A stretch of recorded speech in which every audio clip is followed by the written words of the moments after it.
Why do people in Athens rarely get up before sunrise? Something about Greece. You nailed it. Dawn is tough on Greece.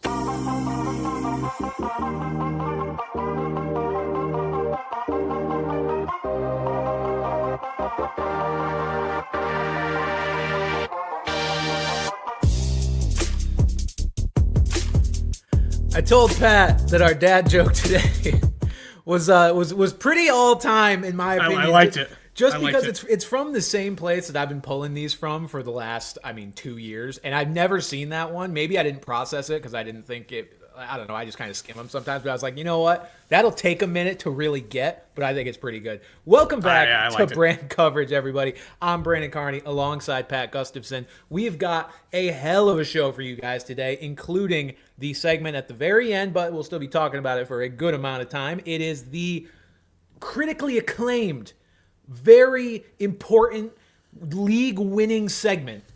Our guys, Brand's boys, Pat's pals, our favorite players, our league winner types for this upcoming season. One player at each position. We are going to give our picks. Pat, you made an attempt last year. I kind of nailed it. We'll talk about it when we get there. But I think this is a good fade list, honestly, for people with my history. It's like, yeah, my track record isn't great on this, but again, that is that's not too far from the course, so it'll be fine. Before we get into thanks, Eliza. Pat's pals in 2023 were really bad. That's 2023. What about 2024? Before we get into actual football news, we do have some podcast news, and we're going to be, mentioning this on the socials and bringing it up, quite a bit to get people acclimated to it. But Brand Coverage, the live stream that you guys are accustomed to, 7:30 Eastern Time, will be changing for the start of the NFL season. We are going to be switching to 10 a.m. Eastern Time on Tuesday. News to me, all right. No, it's not. For a few reasons. One, it gets fantasy relevant information out there a little bit sooner. We can make waiver recommendations before most waivers actually run. We'll give you guys some time to listen to that show. Also, it's honestly, this sort of timing for a fantasy football podcast has always made more sense. I just couldn't do it living out in Denver because that's 8 a.m. in the morning. I'm not doing that. So, Pat has responsibilities later in the day on a Tuesday to where there was just no way we could have done it early on a Tuesday until now. So that is what we're going to be doing. I apologize to anybody who is a regular live listener on YouTube who, that may conflict with your schedule now, but you are still free to obviously catch the stream after the fact. We'll try to pop in and, reply to a couple comments here and there for anybody that can't make that switch over with us. But we just think, Pat, podcasts, people love listening and watching them at work, and that's what we're going to be able to create for the people. Your boss is walking by, might have to tab over, but you can now listen and watch our dumbasses during your work day if that is appealing to you. So basically, more information, or I guess not more information, but the same information out a little bit sooner and just a little bit more convenient for kind of everybody involved. Did you also sort of buried the lead too? Did you not? I suppose I did. I think I know where you're going with this. Suppose he did the fact that the podcast, at least close to permanently, will be an in-person ordeal. Yes. Like we did a couple weeks ago out of necessity. You see a lot of these great podcasts, and it's two dudes sitting in a room together. Yep.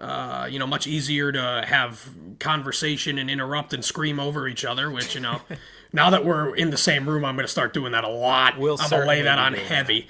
Yeah. Remember when we were with Heavy? That was fun. But yeah. So I guess that kind of bears the leader. So not only new time, new setting, new environment, but it's still going to be the same old us, unfortunately, for you guys. Same old us. Same day. Same structure of the show. But yes, very exciting times here. We'll still have to work out exactly what the sitting orientation is going to be in here. As of now, Lily asked if the podcast would be good for her pre-K students. No. Yes, absolutely. Mold the young minds and poison them immediately. People do say I have the maturity of a pre-K, so I could just sit you down right next to me on this couch where there is like just enough room for us two. maybe that's an option to get all nice and close and that'd be kinky. Really get to know each other. But that is the news for the podcast. We've got football news that we have to get to. Good evening. I'm Ron Burgundy, and this is what's happening in your world tonight. The Colts have named Daniel Jones their starting quarterback. Man, I'm not surprised. I think a lot of things were trending this way, right? I think we were at least vaguely hearing that Daniel Jones was outperforming Anthony Richardson in camp, and this is a matter of Shane Steichen and this regime are trying to save their jobs, and I think they believe that Daniel Jones, as sad as this is the better option to be able to do that. I do think at this stage, Daniel Jones is a slightly better passer than Anthony Richardson is. Obviously, they believe the same thing or else they wouldn't have started him. Granted, that's a very low bar, and I'm not going to pretend like I didn't slander Daniel Jones as being essentially the worst quarterback to ever grace the earth when he was with the Giants a few years ago. This is gross no matter which way you cut it, but we knew that the entire time. There's just a decision has finally been made. I'm also going to close this door really quick, Pat. Go ahead and speak. Yeah, you've got to think that this is the end for Anthony Richardson in Indy here. After benching him last year and then bringing him back after Joe Flacco gets hurt, we saw Bryce Young completely reclaim his starting job in Carolina. Obviously, we didn't see Anthony Richardson do that. The fact that they go out and get Daniel Jones, of all people. Granted, Daniel Jones is a quarterback. The fact that they bring someone like him in to compete and then take the job, it just goes to show that they do not believe in what they have in Anthony Richardson. And it'll be interesting to see if something happens to Daniel Jones. Do they turn to Anthony Richardson? Do they turn somewhere else? Do they try to trade Anthony Richardson? But he was always going to be a project, and the project seems like it hasn't worked out, and that is going to go down. The way things stand now, the way things look like they're going to be going, that's going to go down as one of the worst, top 5 picks in recent memory here. Yeah, I think, it's very Trey Lancey to me in the sense that, I guess maybe a little different in the sense that they don't have their Brock Purdy, who is, actually a long-term solution to make up for their Trey Lance like the Niners did. But it's very Trey Lancey to me in the sense that you have this project quarterback who needs a lot of development, and it just is pretty clearly over with this franchise for him, in my opinion. I also want to say, I understand the idea that, okay, they knew that he was a project quarterback and they didn't commit to developing him in the right way or commit for long enough. I also want to acknowledge the fact that, there's a chance that he just ended up, for rightly or wrongly, being more of a project than what they thought they signed up. Could have been. I feel like people are so black and white about, they should have known he was a project. Yeah, I'm sure they did to a degree, but, they might have got him in the building, especially 2 years through, 3 years through, and be like, oh, I didn't know it was this bad. And that kind of seems like where we're at with him, especially in terms of his attitude, with him pulling himself out of the game, thinking that's an acceptable. Because he's eepy. And then this offseason being like, oh, I really got to take it seriously. Yeah, dude, that should have been what you were doing from the start. So dude, what? It's unfortunate. The Colts are saying that, whoever won this starting job, it didn't matter about, that didn't determine his future in Indy. He could still have a future here. Shut the fuck up. No, he can't. If he doesn't have a future against Daniel Jones, he does not have a future. Literally was the worst, lowest bar of competition you could have brought in, and he couldn't beat him out. So it's Jover. Very Jover for Anthony Richardson. Do think it's slightly better for the Colts pass catchers at the very least, but that's about it. And also, I do think it's a slight uptick for Jonathan Taylor as well. Even though Jones can run himself, I don't think he's going to be vulturing goal line carries and potential touchdowns the way Richardson might have. It'll still happen because, like I said, Jones is a good runner. But it doesn't change where I stand on many Colts pass catchers, which we'll talk about one later, the only one that I do like. We certainly will. The Commanders are shopping Brian Robinson Jr. He did not suit up for their preseason game.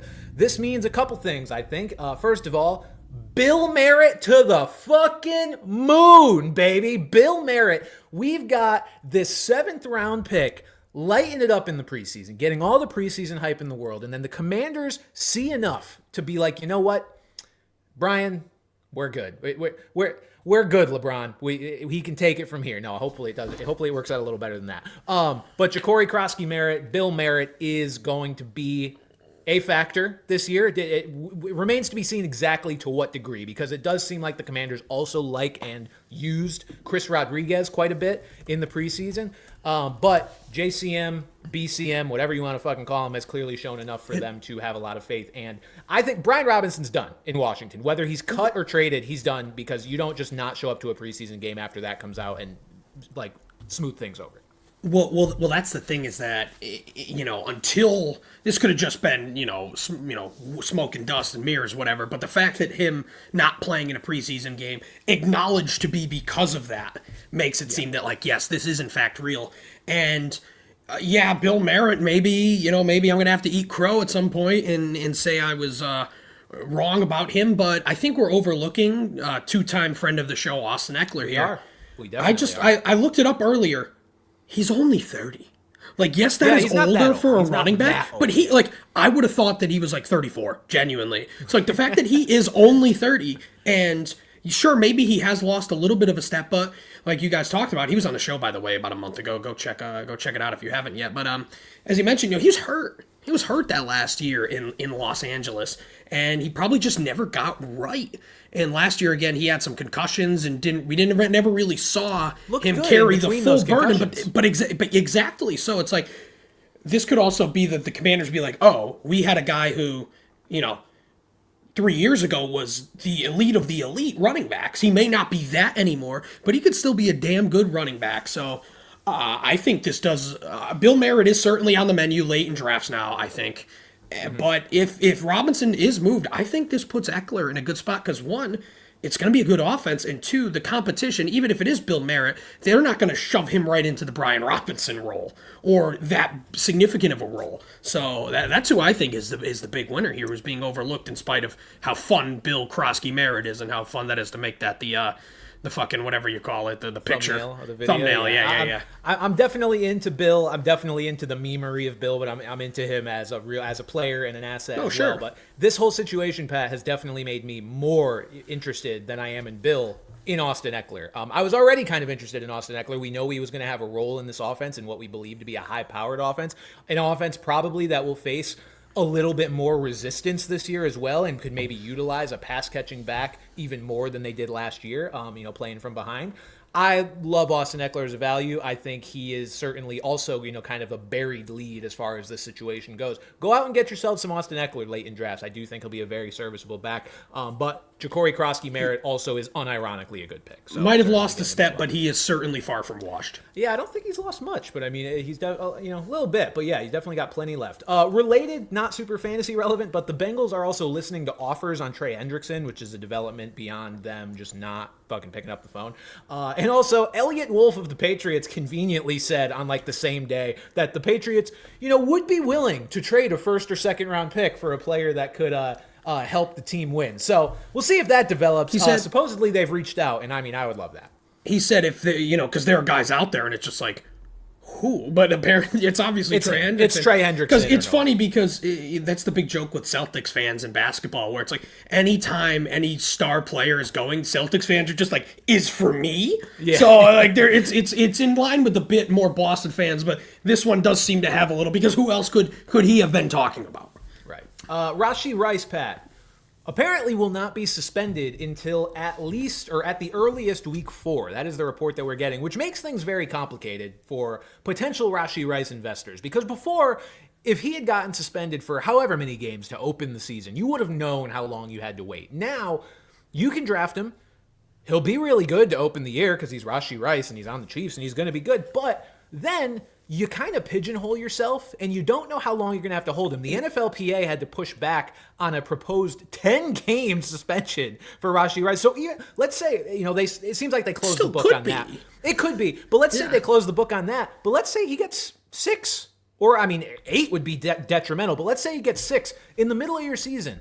You drafted Rashee Rice. He's been awesome for you. Are you holding him for 6 weeks? Because you're not. You are. That's the problem. I think you can't put him on your IR spot either on most platforms. And he's an auto bench clog at that point, because you're going to be enamored with what he's done for you up to that point. But I think it's going to be so prohibitive for the rest of the season if he is, just sitting on your bench, unable to go into an IR spot. It's going to be really annoying.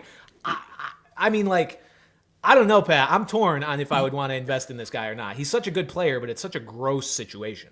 I've heard the joke like, oh, draft him and Jordan Addison and just swap each other on their suspensions. Exactly. And it's like, obviously, Jordan Addison won't have quite the impact Rashee Rice would. But yeah, the fact that 10 games is even thrown out goes to show that this isn't going to be one of those cute little 2 or 4 game suspensions where it's like, okay, you can live without it.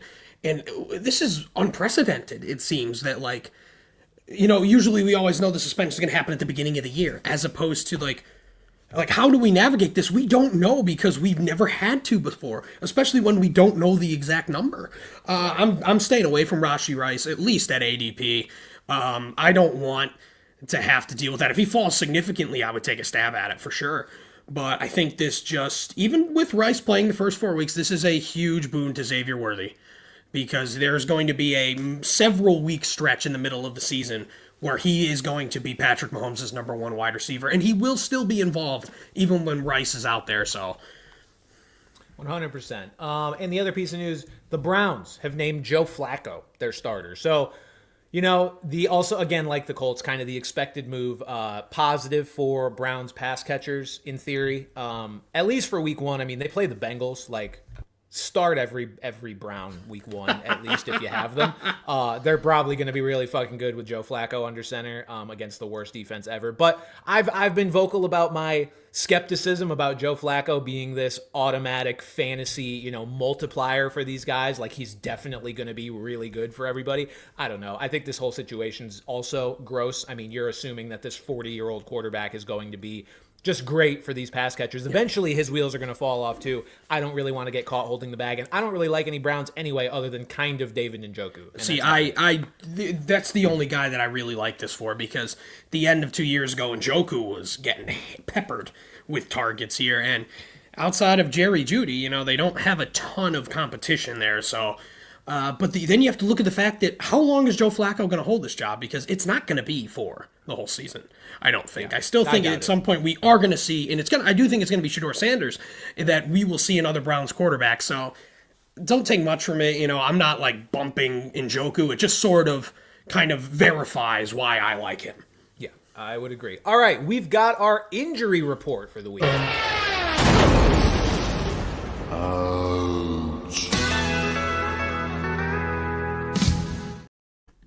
Jalen McMillan has a severely strained neck. It feels wrong to say something so serious after that fucking worm just yells, ouch. Jalen McMillan, severely strained neck. Jalen McMillan is lucky not to be paralyzed. Going on IR, will miss at least 4 weeks, but could be out through their week 9 bye. So, Jalen McMillan's going to be out for a while. Chris Godwin is going to be out for a while, maybe not as long as McMillan. Emeka Egbuka might be the best value in fantasy drafts, period, right now. I mean, this is a guy that if those situations, like let's just say Chris Godwin and Jalen McMillan were both out, God forbid, out for the year. Emeka Egbuka should be like, I think he'd be a 4th round pick. I do. And I think he'd be a top 20-15 wide receiver on the season. I don't think that ADP is going to adjust fast enough. They're not going to overreact to this situation fast enough to put him in the 4th round. I do not think it would be crazy to take Emeka Egbuka in the 4th round. So wherever you can get him, however you want to play that ADP game and play, chicken with it, do it for as much as you can, especially if you're in a more casual league that doesn't, know as much about the situation or the upside of Egbuka in an offense like that. Slaves to rankings, yeah. Right, exactly. I mean, if you can still honestly wait until, I don't know where he's going, 7th round probably for Emeka Egbuka, 6th round, just get him. Just get him however you can, because this situation is only getting more juicy for Emeka Egbuka. Also, Cade Otton too. If you whiff on tight end like I did in my first draft, that's not the worst guy to take a shot at. He was very involved, and if more targets, the opportunity, the better. That is true. The other big, I think, red flag injury of this week, Devon Achane has a calf injury and will not practice this week. Mike McDaniel calls it preventative in nature. Boy, I feel like we've been down this road before with one Christian McCaffrey. I don't like it. So, look, I'm not saying every preseason calf injury is the same and that they're all going to lead to eventual Achilles tendonitis and then being out for the year. I am saying that I am not writing this off just because McDaniel's calling it preventative in nature. It does make me nervous. If I was drafting this weekend, I'm certainly bumping Achane down a few spots just based on the risk. Just especially because Pat, the preseason and such has determined that Jalen Wright is a pretty clear number 2 here. We believe, even though Ollie Gordon's flashed, but Jalen Wright's the number 2. Nobody's replacing Achane the way that he plays. Like, I don't. If Achane goes down, I am not confidently starting Jalen Wright, and so that makes him a very scary play. Draft pick to me, Devon Achane is right now, at least. I would like to see him back out on the practice field. I don't think you're hitting smash on Jalen Wright the way you would Devon Achane, but I still think he's a starting running back on the Dolphins. And in assuming it's a healthy Dolphins with like Tua and Tyreek and whatnot, I still think you're starting. I still think he's a must start, but it's not Devon Achane though. His efficiency was just so bad last year, and I saw his efficiency in the preseason this year. He's averaging like 1.5 a carry, and I know that that's not everything, but it's just I don't know. I don't know that I'd be super thrilled to start him. He would be the guy for now, but yeah, definitely scary with Achane. Some other updates: Matthew Stafford returns to practice. Not a whole lot to break down here, just good news. Great news. Yeah, as long as he stays on the practice field over the next few weeks, Puka, Devontae Adams, Kyron Williams, all very much back on the menu. If you got Puka or Devontae in a draft, say last weekend at a decent discount, value, awesome. If you got him at even a slight discount, awesome. Absolutely. Travis Hunter has an upper body injury. He did not play in their second preseason game. This one does sound like it's actually just preventative in nature, not exactly the biggest deal, so just keep an eye on it. Tyreek Hill still dealing with an oblique injury, has not played in the preseason. Pat, I don't know if there's a player I'm staying away from more than Tyreek Hill. I really don't. I think I took him 101 in our bust, or my first pick in our bust draft. No. Yeah, I don't like it. And I understand theoretically he still has that Tyreek Hill sort of upside, but like everything surrounding him is just so bad, including this. So I'm all set. I like on Jalen the other Waddle, hand, even more so, yeah. Yeah, definitely. On the other hand, Justin Jefferson is back at practice after hamstring injury kept him out for a few days. He looks spry. He looks good. Justin Jefferson fully back on the menu. He even said that this hamstring injury was nowhere near as bad as the one that kept him out for several games. I think it was either last year or a couple years ago. So he is not worried and he looks good. So draft Justin Jefferson as you would. Jordan Love had thumb surgery but is expected to be ready for week 1. So no concerns there. Maybe just something to keep in the back of your mind because teams and players sometimes downplay things that do end up being problems, but. Seems like he's going to be fine, so we'll just, I guess, take him at his word for now. And if it happens, Malik Willis can run a little bit. If he ends up being the starting quarterback, that does give him some added value there towards the end of drafts. True. And Cam Scatterbo has a setback with his hamstring injury. He has not really played much this preseason. Or he hasn't played in the preseason at all. He has not really been on the field much this, ramp-up period. So the Cam Scatterbo is going to take Tyrone Tracy's job narrative seems to be very much on the fritz right now. I would just not be expecting a whole lot from Scatterbo as of now. I like the talent. Whenever he gets on the field, I do think he can make an impact. I'm getting to the point now where I just don't expect it to be until the second half of the year. Well, that's the thing, absolutely. And if that's the case, similarly to almost like Chuba Hubbard and Jonathan Brooks last year in Carolina, you should be drafting Tyrone Tracy because even if Scatterbo is ready for week 1, it is going to be at an extreme disadvantage of time. So I like Tyrone Tracy there. 100%. All right. We have some other preseason week 2 takeaways, which will then lead into, something that's also based a lot on preseason takeaways, but just also the vibes in general. Backfield battles, Pat. We've got some backfields, some ambiguous backfields that we are going to choose from and decide which guy from this backfield we want to invest in. You can only pick one. There can only be one. But first, the general preseason takeaways. Some of them not running back related. Michael Mayer, Pat, getting a bit of a concerning number of snaps here for the Raiders instead of Brock Bowers. How are you, as a Raiders fan, reacting to this? Well, at first, it makes sense. We're not talking like this is some blocking tight end Arthur Smith, Michael Pruitt nonsense. Michael Mayer was a second-round pick 2 years ago. He's a very good player. Like, that doesn't surprise me. What surprises me is the fact that you have Brock Bowers. I wasn't taking Brock Bowers at the 2-3 turn anyway. Oh, excuse me a second. I wasn't taking Brock Bowers at the 2-3 turn anyway, but now I'm certainly not. But that said, I still think he's going to be a top 5 tight end at the very least. Like when he's on the field, the usage is going to be crazy. It's just that you're sort of banking on that a little bit more. But maybe Pete Carroll wants to run this and Chip Kelly want to go to this 2 tight end format where they got 2 tight ends out there. Funny because in Seattle they never use tight ends, let alone 2. So that's slightly concerning. But Well, it's nothing new for Chip Kelly, though, is the thing. I believe he had Zach Goddard and Ertz, no? Zach Ertz and not Goddard. He had Zach Ertz and Brent Selleck back in the day. Oh, that's right. That was on Chip the early Kelly end was of there. Ertz. So, he has used two guys. I'm not worried about Brock Bowers. Like, I think he's still a fantastic pick. I'm not even necessarily bumping him down. I think this just puts a damper on the absolute high-end ceiling upside, which if Brock Bowers was on the field for every snap, I think like Brock Bowers has a chance from the tight end position to like lead the league in receiving yards. Like that's within his realm of possibilities if he's on the field every snap. I think if this usage is going to hold throughout the year, he's still going to have an incredible year. He can still finish as the tight end one. No questions asked. Absolutely. It's just about, when you're taking a guy, when you take a guy in any round, like you would love to see that guy be a first round pick the following season. I don't see that sort of ceiling for Brock Bowers if this usage is going to persist. He'll have a great year. He's just not going to put up, insane, top 5, sort of receiving yard numbers, which I would have thought he was at least capable of before this. So that's all I'm taking away from it. Still draft Brock Bowers with confidence. Classic Raiders, though. Hilarious that they would do something like this. I mean, it'll be fine, but what the fuck, guys? Antonio Gibson starts over Travion Henderson in the preseason. Going from your team to my team here, I don't care.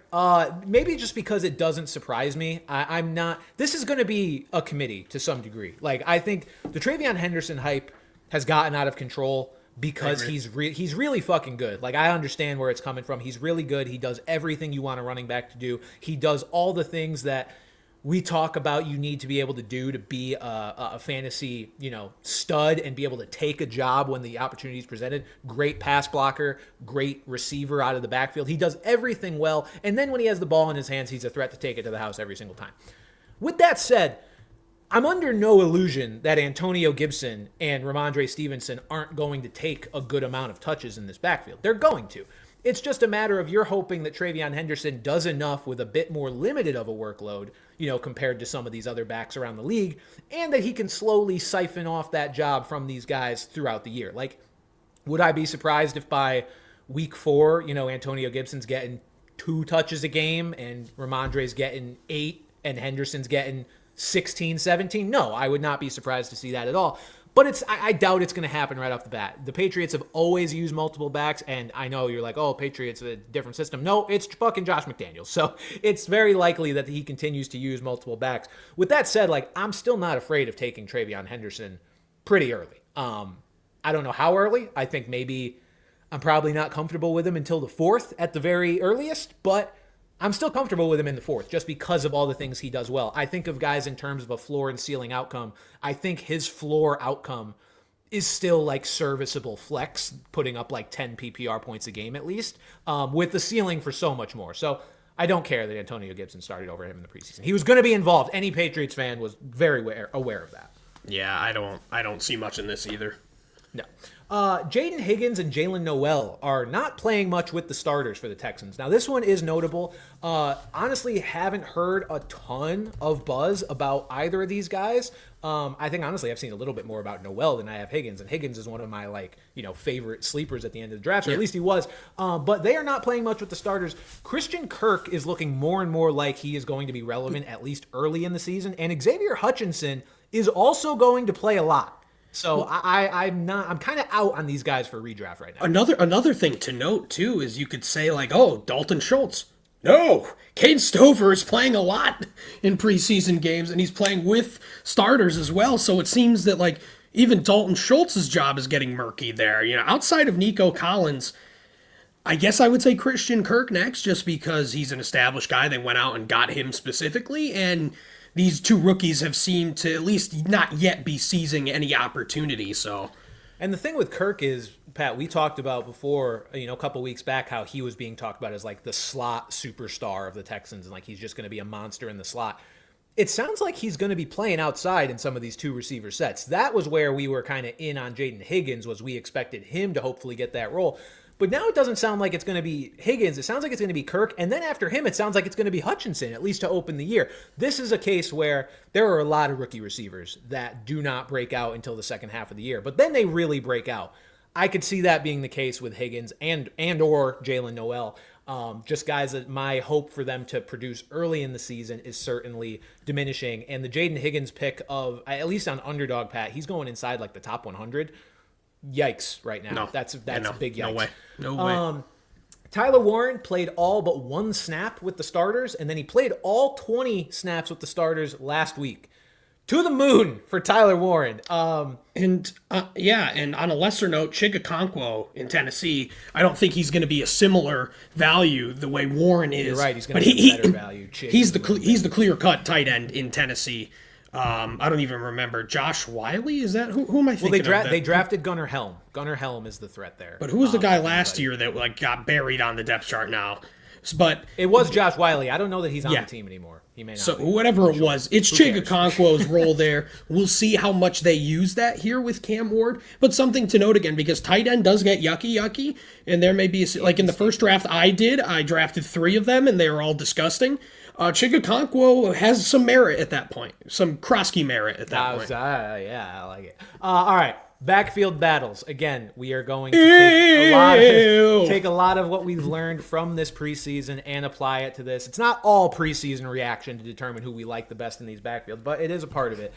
So we are basically going to go through the most ambiguous backfields because those are the ones that are breeding grounds for fantasy points, whether you like to acknowledge it or not. But we're going to go through them. And I want to establish a few things here. We are not saying that we like a certain player better than another player. We like this player at their value. Because trust me, one of the first ones we're doing, it's going to be like, Aru, when I say who I like better out of the picks. I mean, I like him straight up better. So whoever I'm even going to pick in the I'm not talking. And I will say we only get one cop-out. Only one time we get to shoot ourselves in the head.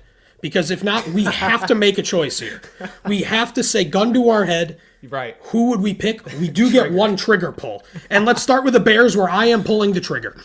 Really? You're pulling the trigger on the Bears? I am pulling the trigger on out of all these, I am pulling the trigger. Nah, you go ahead. I'll add some things, but I might use it.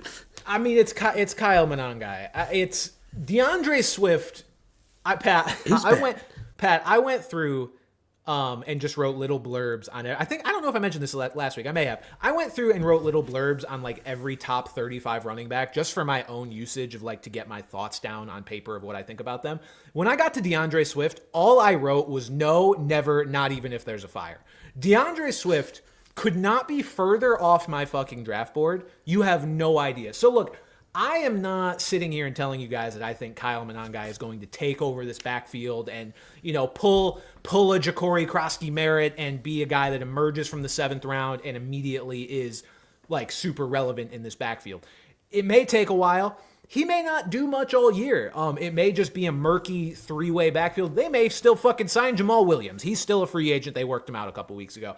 I just couldn't be more out on DeAndre Swift that I will gladly take the guy who has an ADP of like 209 right now and hope that it works out with him being my like 4th or 5th or 6th guy on my bench, then spend 59th overall for DeAndre Swift. Fucking absolutely not.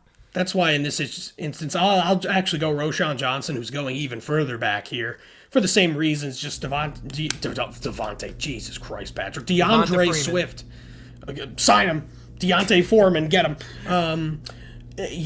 Swift at that ADP is crazy at this point. It may be decent for the first few weeks. He may be the guy, but I just don't believe in that. And again, Roschon Johnson, he had the injury coming out of Texas and obviously coming out with Bijan as well.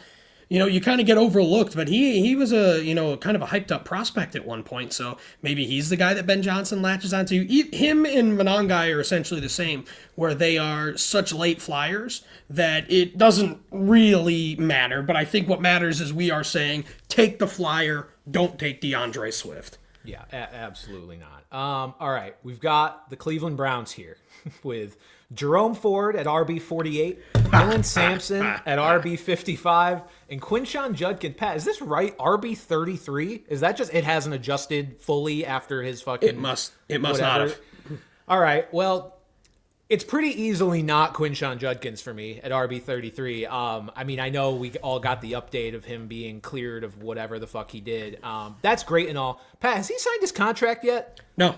As far as I don't know. He still hasn't signed his contract. And even if he had, he hasn't practiced a lick with the Browns. So as much as he is the best player in this backfield, by a lot, and as much as he's going to be a factor eventually, there's just no way he's a factor this year. And if he is, it might be by week 10. Like, there's no justifiable reason to spend any capital on Quinshon Judkins. So then you've got Dylan Sampson at RB55 and Jerome Ford at RB48.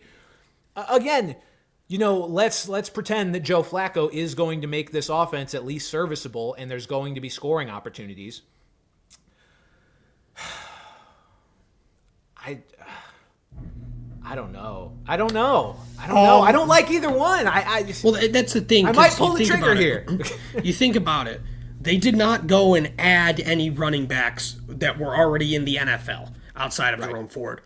But they used a top 40 pick on a running back, which goes to show that, hey, we do not have faith in Jerome Ford to be our lead guy. What round did Dylan Sampson go in? The 6th, the 7th? No, Dylan Sampson was like a 4th round pick. Well, I'm fucking washed. He was fairly invested. 4th round, yeah. So it's not like it's high capital, but it's significant enough where the fact that they take 2 running backs in the top 4 rounds there, it means that they don't have a lot of faith in Jerome Ford. And as I found out the hard way last year, there was good reason for that. So I will go Dylan Sampson here just because, again, I think this is similar to the Bears where actually, no, it's not because these guys aren't going to be darts because these guys are going to have to play week 1. Yeah. So it's not nearly as much of darts. We may have a few Jerome Ford weeks to start the year where he's kind of like this borderline flex guy. But I think that as much as I love him and as fun as the bit is, there's a reason why he's in the position he's in, and I think Dylan Sampson will just overtake him at some point.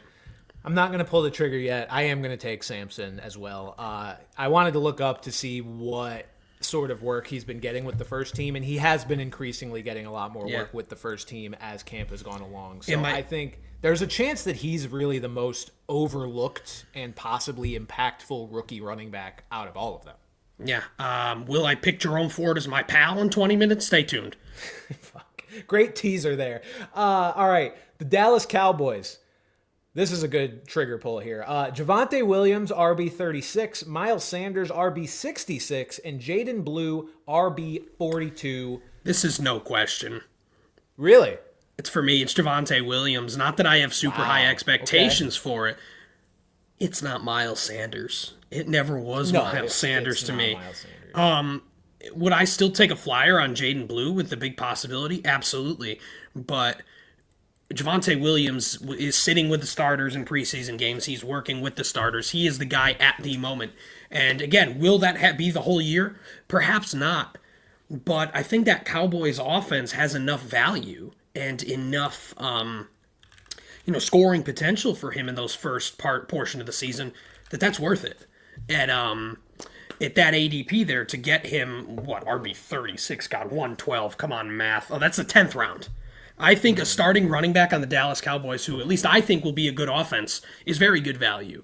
Will that last? The fact about not being sure if that'll last the whole year, that puts a damper on it just a little bit. But I'm not ready to say like I did with Dylan Sampson or Roschon Johnson, where it's like, yeah, that guy's going to be the guy at some point. I'm not as confident in Jaden Blue. I'm looking at all these situations here. I'm debating if I want to use my trigger pull here. It's either here or with the Steelers, I think. No, I'm going to pull it here. I'm pulling the trigger. Gun to my head, I'm not picking one. And I'll tell you why. I understand everything you're saying about Javonte Williams, and I came into this thinking I was just going to pick Jaden Blue because I don't really like Javonte Williams, and I think Jaden Blue's a really cool talent, and I think they're going to have to throw the ball a lot, and his strength is in the receiving game, and I would, in certain spots, maybe take Jaden Blue on the bench. Pat, where these guys are going, I like other players, and I don't want to spend anything on these guys if I don't have to. Javonte Williams, I hear everything you're saying. The guys ranked around him, you're passing up Tyler Warren, Drake May, Tank Bigsby, Matthew Golden, Darnell Mooney. I'm all set. It also depends on where you're at in the draft at that point, though. If you need running backs, though, I know. That's the thing. My plan is, but yes, in theory, yes, I would rather have most of those guys over him. Yes. My thing is I'm going to shore up my running back spot either before or add a little bit of less concrete depth, I guess, after that, because I just have no faith that he's going to A, be good, or B, keep the job. And so I would much rather, kind of earmark his sort of ADP for other positions than I would draft him. And same thing with Jaden Blue. I look at where he's going, and it's a little bit easier to stomach, but he's going around guys I just like better. We're going to talk about Braylon Allen. He's going around Colston Loveland. He's going around Hunter Henry, who I don't think is a bad tight end, start for a few weeks if you really punt the position. He's going around, this says Ja'Cory Croskey-Merritt, but we all know he's going in like the 6th round soon. So I don't want to invest in any Cowboys running back where they're going. I'd rather go different directions. It's funny, I'm looking at the first team that I drafted, and it has Dylan Sampson on it. It has Javonte Williams on it, and it has 2 other guys that we are going to talk about. They're all on my bench. But still, okay, I was going to look and see when I drafted these guys. But, I drafted Javonte Williams as my 5th running back on this team that I'm referring to here. So, yeah, interesting there. What do we got next? The Broncos here. J.K. Dobbins, RB37, 106, and R.J. Harvey, RB21, 54. I think this might be my trigger pull, not in the sense that it's bad. Just I don't want to make that decision because there is going to be a correct decision here. This is going to be a good team. This is going to be a good offense. I don't want to pick the wrong one. It seems like Dobbins is the guy right now. All intents and purposes, J.K. Dobbins. I think I would say Dobbins just because I don't think the ADP reflects reality at the moment. But is he the long-term pick again? I don't know. I don't think so. But how long does it take? Yeah, I would agree ADP doesn't reflect reality in the sense that, you're looking at RJ Harvey 54th overall on average, J.K. Dobbins 106. They're a little too far apart. But I'll disagree with the idea that Dobbins is the guy right now, just because I expected the preseason usage to look a lot different than it has. RJ Harvey has gotten a lot of touches with the starters in the preseason. More than I thought he would have, being a young guy in a Sean Payton offense where they brought in a veteran specifically for, that leadership and for, we thought, to be the guy maybe early in the year for a guy who's going to be better in pass protection than RJ Harvey. But Harvey has shown me enough in the preseason here, especially with his work in the receiving game, and just knowing how much Sean Payton likes using running backs in the receiving game, and knowing that the Broncos have been one of the highest percentage of target to the running back teams in the NFL, the ceiling is just massive for RJ Harvey. I will gladly take RJ Harvey at his ADP, especially considering, depending on the build of my roster. Like, let's say I only have one running back up until the point where I could get Harvey. I would have Harvey as my RB2 and feel okay about it. Because, again, I think the floor, especially in PPR, is fine. I also think J.K. Dobbins, as much as what he did last year was impressive, I think people are overrating it a little bit. I don't think J.K. Dobbins has that much in the tank. He fell off quite a bit after that hot start with the Chargers. So is he going to be involved? Yes. Is there a path for R.J. Harvey to be a near every down back maybe a month or two into the season? Also yes. Can R.J. Harvey produce within a timeshare? Also yes. So I will gladly take R.J. Harvey at his 54th overall ADP. I really think rookie running backs are going to be something you want this year. At least all the highly drafted ones, maybe not named Caleb Johnson. So I'm going to go with R.J. Harvey here. Next, we've got the Jacksonville Jaguars. Duval. That cut off my ew. Good. Who is Duval going to start this year? Is it going to be Travis Etienne? Is it going to be Tank Bigsby? Is it going to be Joe Tootin? We don't know because their preseason usage has been a fucking nightmare. So the first preseason game, they started Travis Etienne and treated him like a workhorse, essentially. Their second preseason game, which was this past week, reflected logic a little bit more. I won't say reality because we don't know what they're going to do week 1, but it reflected a more logical usage of the players. Tank Bigsby started the game, played on the early downs. Travis Etienne came in on the third downs. Second drive of the game, Travis Etienne started, and then they kind of alternated, every couple snaps here and there, which is indicative of how gross this backfield looks to be. And then Bashal Tutin did not play until Trevor Lawrence was out of the game, I believe. So for as much hype as Tutin is getting in just practice and camp, I don't know how I feel about it. He seems like he's either going to... Bashal Tutin is either not going to play, like at all, until the second half of the year, or he's going to be like the surprise starter week 1 and be or week 2 and be really fucking good. Is Liam Cohen a new running back terrorist? I don't think he's a new running back terrorist. You know what situation I could see here, and granted he would have to jump 2 guys to do it, but thinking about Bashal Tutin, remember when Cam Akers got like 25 carries week 1 and then Kyron Williams took over? I could see that. That would not shock me. Okay. I'm not predicting that, but that would not shock me. So, Pat, let me get your take and pick here first. The thing I'll say is, if Bashal Tutin's name was Dan Smith, no one would give a flying fuck about him. Right, sorry. Well, maybe you're right here that he could be this, but I kind of view him as this year's Kamani Vidal, where it's like, it could be fun, there could be the opportunity, and it just never happens. I think that's probably what it's going to be like here. I think if I have to pick, I'm picking Bigsby just because he's a little bit cheaper. That's really it. I think this is going to be a pretty even split here. And again, this Jacksonville offense under our boy Liam Cohen could be good enough where it's like, they're both like, maybe like a Brian Robinson, Austin Eckler thing from last year. But I'm not taking any Jaguars running back in a position where I'm going to need to consider putting them in my lineup anytime soon. It's more so just like, hey, you take one of them and they emerge with the job pretty convincingly. That's awesome. But I think actually out of all of these, I think this is the biggest committee we're looking at. I think that's probably true. As the biggest, Bashal Tutin truther, even I am going to take Tank Bigsby in this case. I do think he's just the best back in this backfield right now. Look, if your team build is just a bunch of safe motherfuckers up until like the 10th round, then you should draft Bashal Tutin. Like that is when you should draft Bashal Tutin. Shoot for the fucking moon.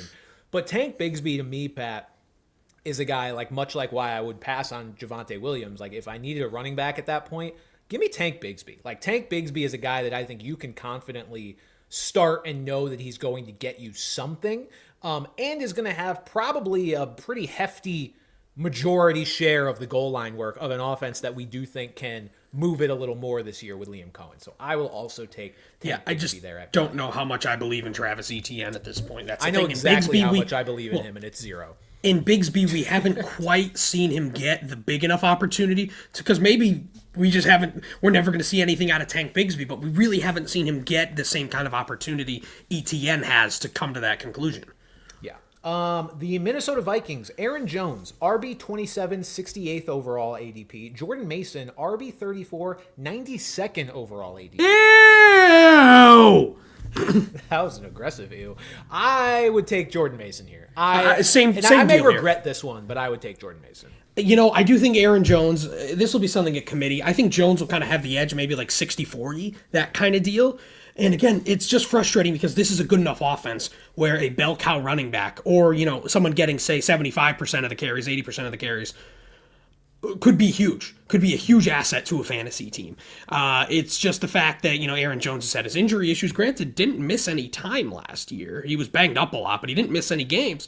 But there's still, he's old, according to Brandon, and he basically dead. And has an injury history.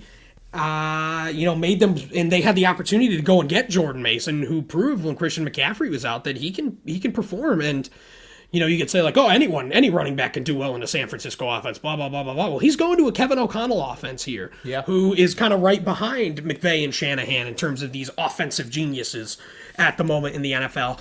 I think this is ew just because of how frustrating, like I said, it's just frustrating. Like, if Jordan Mason was the starting running back here, oh my goodness. And that's why I'm picking him over Jones, just because, like, if Aaron Jones was the lead back here with, like, last year, I would just kind of be like, if I need to take him, I will. I'm not going to jump off the page at it. If Mason was the lone starting running back here, I'd be saying, wow, that's a guy that I want to take. Yeah, it's tough because I like Aaron Jones. He's not a guy that like I target because, again, I just have an age limit on running backs. I do. I'll admit it. Unless you're Derrick Henry, I'm not even looking at you. I'm telling Austin Eckler next time he comes on the show. I mean, I might draft Eckler. He's different. But I'm still telling on you. Aaron Jones is a guy that, like, he's in an offense that I like. I think he's going to catch a lot of passes. That's not Jordan Mason's strength. I just don't like that he's a guy that has had this injury-riddled past, and the Vikings went out and brought in Jordan Mason and are actively saying, like, yeah, we brought this guy in so we can lower Jones's workload. And his ADP, I guess, reflects that. I mean, he's going 65th overall. If nobody got brought in here, he'd probably be in the 40s at the very least. Yeah. But I don't know. I don't like the vibes. He's not a guy I've ever drafted. He's another one where, with these older backs, I don't want to get caught holding the bag when the wheels fall off, and I'd rather just invest in Jordan Mason, who looked really, really good this past year, and is going to get the goal line work, we believe. So I would rather Jordan Mason here. The New York Jets, Breece Hall, RB 13, 31st overall still. That's what it still had on Fantasy Pros, yeah. And Braylon Allen, RB 51, 143rd. This is not close. This might be the biggest discrepancy of what reality looks like it is right now. And that's why that was the reason for this disclaimer here, was that I'm picking Braylon Allen in this instance by a long shot. A long shot. Maybe if Hall's ADP was like 40, then I'd be like, okay, I'd be more appealing to this. But, like in our league, I'm drafting at the 2-3 turn. I will not be touching Breece Hall with a 10-foot pole at that point. Again, we need to take this with a grain of salt because this is the Jets after all. This isn't Ben Johnson. It's Tanner Engstrad, who, granted, is, a direct Ben Johnson disciple, has said that they want to do the Detroit style with Braylon Allen being David Montgomery. We have seen in Detroit how valuable that is. Because even not as the lead back the last two, year and a half or so there, David Montgomery has still had an abundance of fantasy value. Obviously, we need to pump the brakes a little bit because even if things do go well for the Jets, they're not going to be the Lions. They're not going to be that productive. But just the possibility of that being, I said last week that I don't think the Jets are going to be that bad. And I think there's a world where they can, even contend for a playoff spot. But the fact that that's a possibility that late in drafts is a potential monster value. Again, could it be nothing? Breece Hall is incredibly talented. Again, they don't need to be doing this. They don't need to be doing this at all. They could go with Breece Hall and be like, cool. But they are, it seems. And the fact that Allen is going that deep into drafts, I think he's one of the best darts to throw there at the end. If you say Jets in playoff spot one more time, I'm going to come over there. I've had enough of you and your Jets optimism. The Jets are going to be ass, and I don't care what anyone says. Just like the other team with new in their division. Nope, that team is going to the playoffs. The Jets, it's definitely Braylon Allen. People keep trying to make this comparison of Hall and Montgomery, and I do think there's going to be an attempt to use them that way, but there's so many differences. One, they're obviously not going to have as many scoring opportunities, and two, the Lions didn't have a rushing quarterback like the Jets do with Justin Fields, so that's even fewer opportunities. So yes, give me the guy that's going later in Braylon Allen and can maybe get the goal line work. But either way, I'm not super excited to invest in either one of these guys. What are you chuckling at over there? Chuckles? Somebody said in the chat that they think Breece Hall will come out as trans in the middle of the season. And I have no idea how that thought even comes into someone's head. And that's why it's so funny to me. Because I think of some whack-ass shit that would never come to any other normal human being's brains. And it hasn't even come close to that. So I am just at a complete loss here. And if you're right, Buy a lottery ticket. You're right. The consecutive neurons that have to fire to form that thought. It's a Mad Lib. It's a Mad Lib. Are horrifying. Ban that guy. Mods that I don't have. All right. Steelers. Jalen Warren, RB31, 81st overall. Caleb Johnson, RB28, 71st overall. Jalen Warren. I don't want Caleb Johnson. No questions asked. I don't really want Jalen Warren either, but I really don't want Caleb Johnson. I mean, again, based on value, we're talking what Jalen Warren here going 81. Come on, math. That's like late 7th, early 8th. I'm very fine with Jalen Warren there because Caleb Johnson is still behind Kenneth Gainwell. He's still behind Kenneth Gainwell this past preseason week. And Jalen Warren has been sitting with the starters. So this doesn't even, it seems like it's more of an RB2 competition than an RB1 competition right now. And we know Arthur Smith will be fucky with us. Fucky with our Bucky, we sucky. And Caleb Johnson is not Bijan Robinson either. He played games with an elite talent, let alone Caleb Johnson, who granted could be very good in this league. I'm not saying that's not the case. He will be after Arthur Smith gets fired. Well, yeah. Just like every other skill player ever needed to happen before they broke out. Except Kyle Pitts. But the fact that, Johnson is this buried and Warren is this definitively the starter, this is no question for me. And, again, it is an Arthur Smith offense. So you kind of have to temper some expectations, but Arthur Smith offenses love to run the football.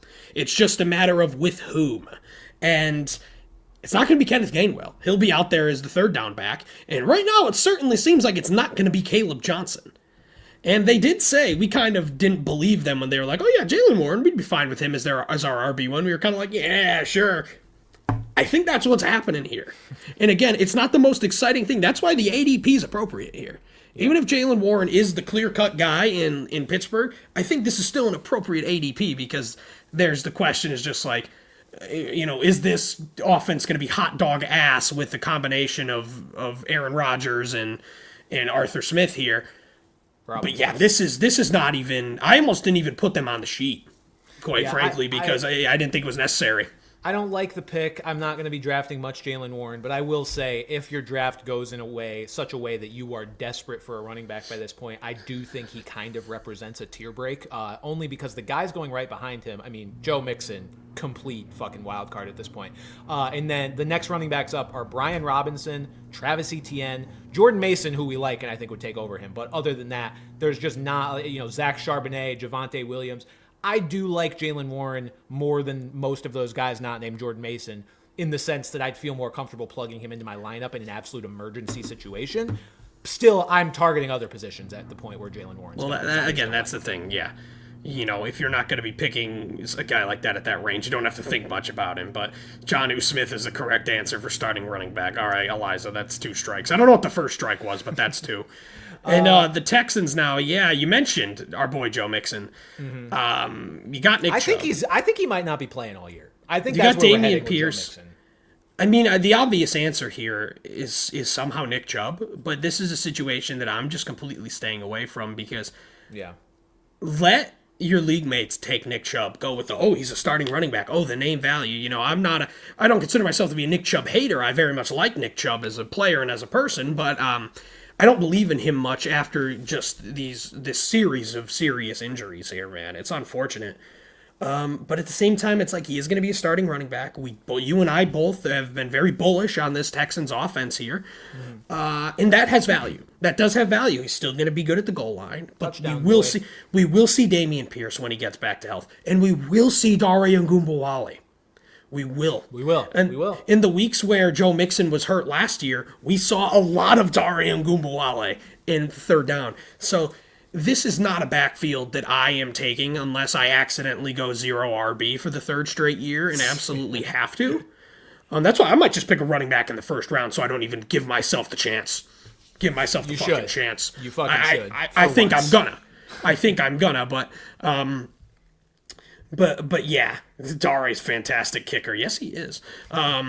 Shit. But yeah, this is just not it. Again, it sucks because this is a good offense. Like if Joe Mixon was fully healthy, Joe Mixon's a great pick in fantasy. We saw that last year, and we think this offense could even take another step with Nick Caley now. But yeah, I can't do it. Nick Chubb's a guy where the floor is just so insanely low. To me, though, he's a guy that like you could draft, and with how late he's going, you can start him in the right matchups and I think feel okay about it. Because look, he's got no juice, he's got no burst. He's probably not going to be used in the passing game hardly at all. But guy can't get a Chubb anymore.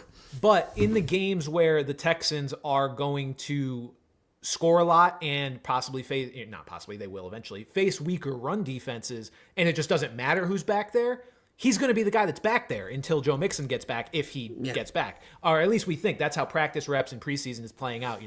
Nick Chubb. God damn it. Nick Chubb has been the guy playing with the one. So I think the fact that we know he is the guy there and can hopefully still convert on the goal line, that's positive. I mean, it's a guy that could produce just based on having 30 yards and 2 touchdowns in a given week. Sure. So he's valuable in that sense. Just depends what you're looking for at that point in the draft. He's definitely not an exciting pick, and do not draft him thinking he's even going to get back to 80% of what he was. I think you're looking at more 65% of what he used to be. Okay. The long-awaited reveal. An hour into the show. Hope you guys are ready. It is Bran's Boys and Pat's Pals. Our picks for this year of however you want to define it. League winners, guys who are going to smash their ADPs, guys we believe in so heavily this year that we want to talk about them and present them to you and attach our names to them on this show. Last year, worked out pretty well for me. Jaden Daniels, David Montgomery, Nico Collins, and Brock Bowers, all of whom in terms of points per game, smashed their ADPs. Montgomery and Nico dealt with some injuries, but they were all, I think, David Montgomery was RB 13 points per game. Jaden Daniels was QB 5. Nico was wide receiver 7. And Brock Bowers was tight end 2 in points per game. So I killed it. Pat did something. I don't even remember. I remember Pacheco and Jake Ferguson, Pacheco who were both was very right injured until he got hurt. So that is what it is. And Ferguson was just very injured, unfortunately. I don't remember the other two. They obviously weren't good. But they weren't catastrophically bad if I can't remember them. That's right.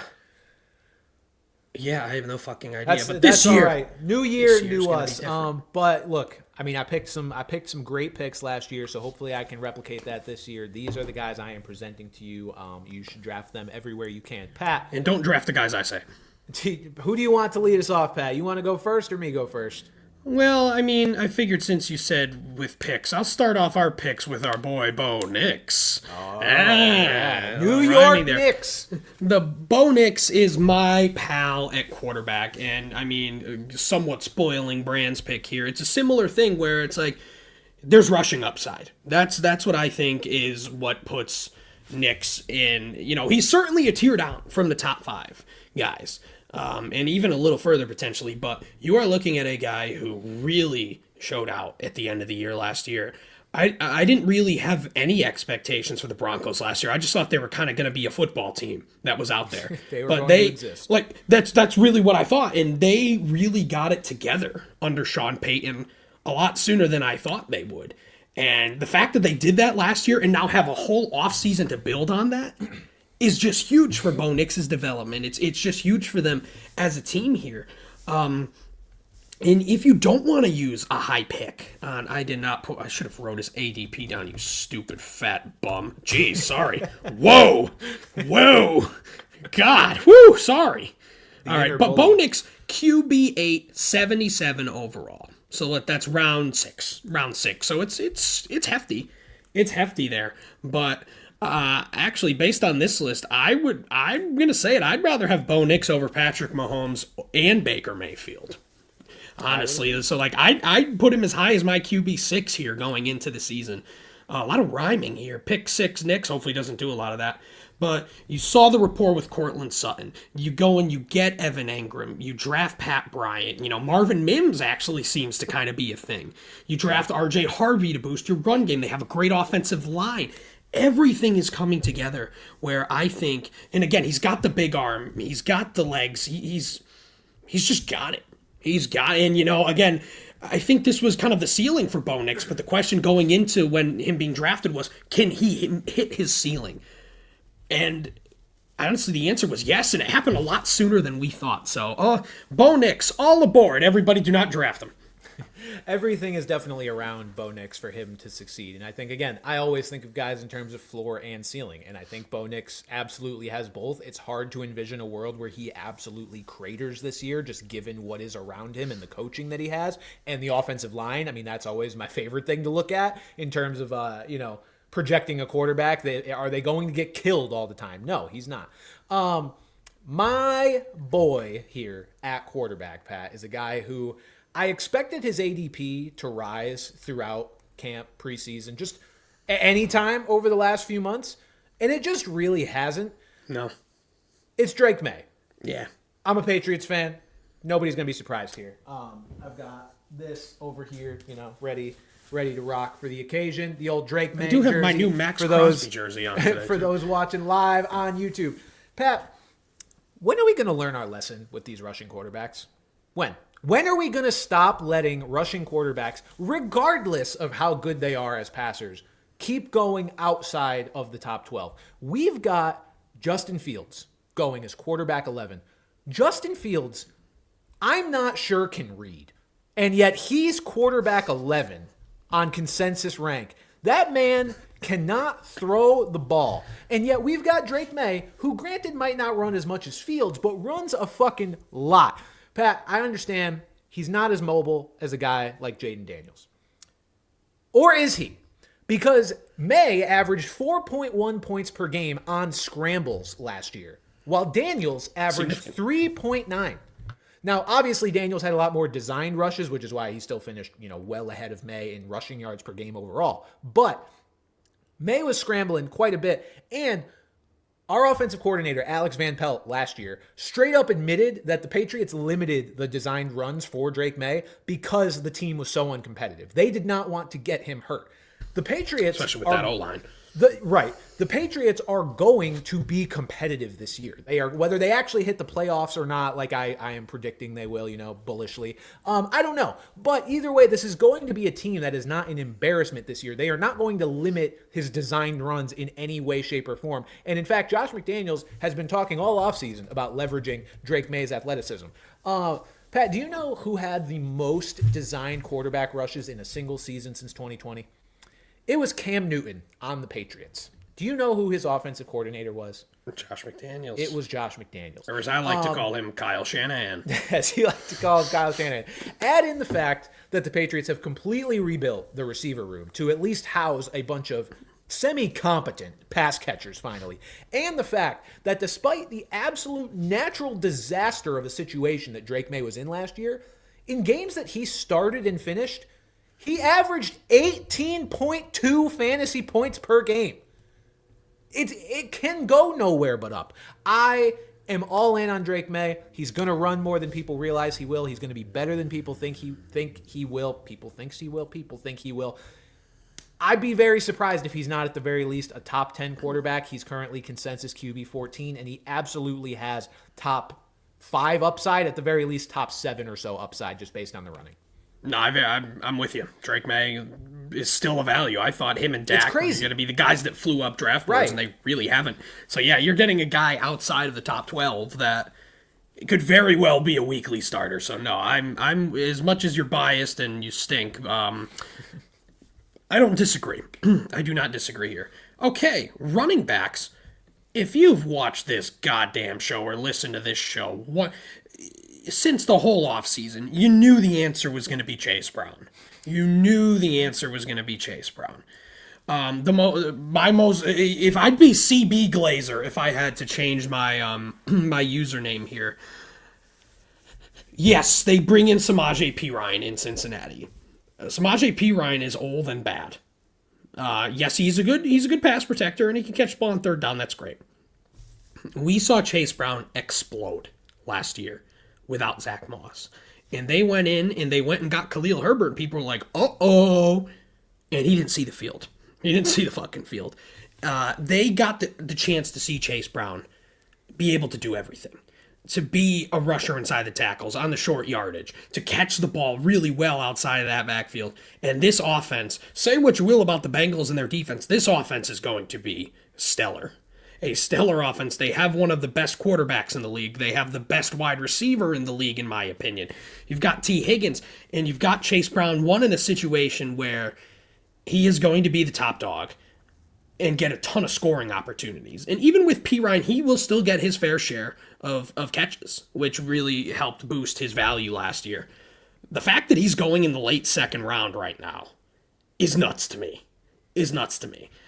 Again, this is such a good first and second round that it's like, okay, but like, I would take him in the early second round over some of these guys here, some of these other running backs. Like, you look at other running backs in this range right now, Jonathan Taylor, Kyron Williams. Give me Chase Brown.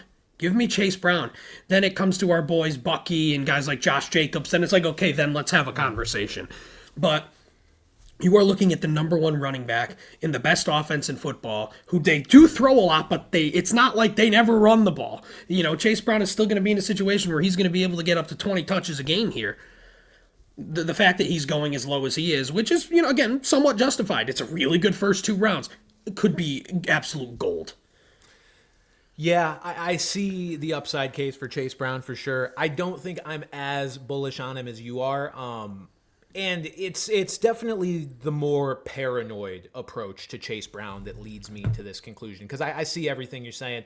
What concerns me about Chase Brown, and shout out to Derek Brown of Fantasy Pros writing this down in his little player profiler, is this is going to sound crazy, but it's unclear to this point exactly how good Chase Brown is as a running back.